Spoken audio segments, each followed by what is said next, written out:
Medyo mabagal nagsimula ang Lakers. Sablay ang mga tira sa unang half habang mainit sa tres ang Spurs. Tahimik si Victor Wembanyama dahil sa foul trouble pero binuhat ni Luka Doncic ang Lakers.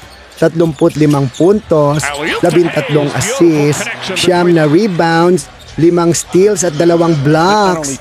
May tulong din mula kay DeAndre Ayton na may 22 puntos at 10 rebounds at si Rui Hachimura na nag-ambag ng 15 puntos. Pagdating ng fourth quarter, nagpaula ng puntos ang Lakers at bumawi mula sa double-digit deficit. Isang clutch 3 ni Luka at free throws ni Marcus Smart ang nagbigay ng lamang. Pero muntik pa silang matalo. May turnover sa dulo at 2 free throws si Julian Champagny ng Spurs na pwedeng panalo sana. Pero parehong mintis.